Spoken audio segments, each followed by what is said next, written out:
All right, let's get right into it. We're going to talk about how to break that cycle. You know the one, the endless scrolling, the putting things off, and how to finally get motivated to work on the stuff that you actually care about. So just for a second, look at your phone screen right now.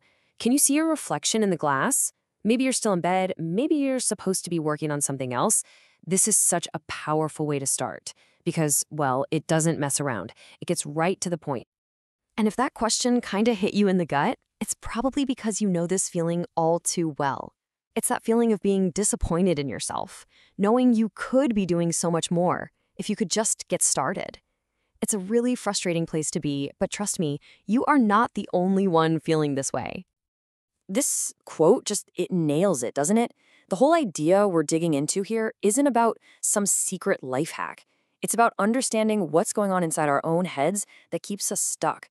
It's about taking back control. So let's look at how to actually do that. Okay, so Section 1, the procrastination trap. First things first, we have to understand why it feels so impossible to just begin. And you probably already know this, but a huge piece of the puzzle is our relationship with our phones. So check this out. Trying to slash your screen time from, say, 8 hours a day down to 2 is like a heavy smoker trying to quit cold turkey. It's just too big of a leap. You're pretty much setting yourself up to fail, which then makes you feel even more guilty, right? So instead, the idea is to use a nicotine patch method. You ease out of it. You focus on small, intentional progress that actually builds momentum, instead of aiming for some perfect ideal that's just not realistic. And that brings us to something really important. It's not just about how much time you're on your phone. It's about what you're feeding your brain. Because what you consume day in and day out is literally shaping your mindset and what you believe is normal. Okay, this is a big one. Think about all that relatable content out there. You know, the videos of people joking about procrastinating on a huge project until the last minute. It might make you feel seen, but what it's really doing is normalizing that behavior. It makes it okay to be stuck. But inspirational content, that's different. It shows you what's actually possible. It models the kind of action and success you want for yourself. So how do you fix this? It's actually pretty simple. Start fresh. Make a brand new social media account. And this time, only follow people who genuinely inspire you, people who are living the kind of life you want. Then, when you see their posts and you feel that little ping of jealousy, and you will, don't just scroll past it. Stop and ask yourself, seriously, why can't that be me? Use that feeling as fuel. All right, we've talked about your digital world. Now let's talk about your physical one. The space you live and work in has a huge, and I mean huge, impact on your mental energy and your motivation. Ever heard of decision fatigue? It's a real thing. Every tiny little decision you have to make during the day, like, where did I put my keys? Or what should I wear? Or, should I clean this pile up? It all drains your brain's battery. And you know what the #1 cause of all those tiny draining decisions is? A messy space. If just getting out of bed means you have to navigate an obstacle course of clothes and clutter, you're already tired before you've even started your day. But here's the good news. There are 2 super simple habits that can totally change the game. First, before you walk away from your desk for a break, set everything up for when you come back. Open the right tabs, get your notebook out, remove all the friction so starting again is easy.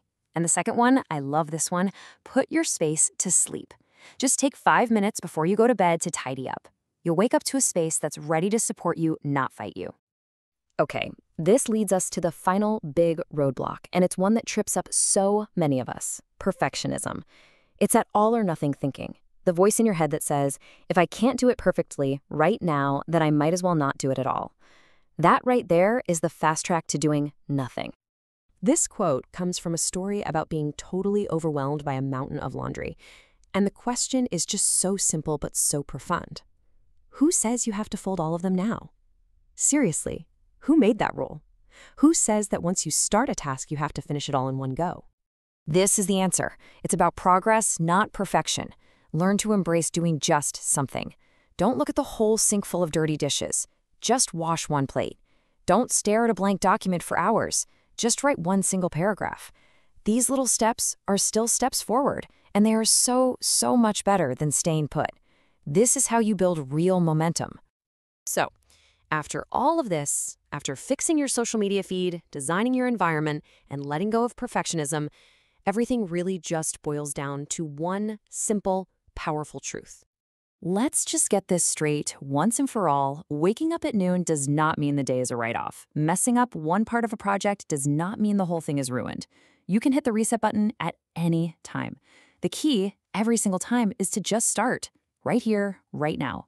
And that leads us to the final, most important question. Don't worry about tomorrow, or next week, or changing your entire life. Just think about right now, the next 10 minutes. What is one small, tiny, imperfect thing that you will start today? Answer that question for yourself, and then just go do it.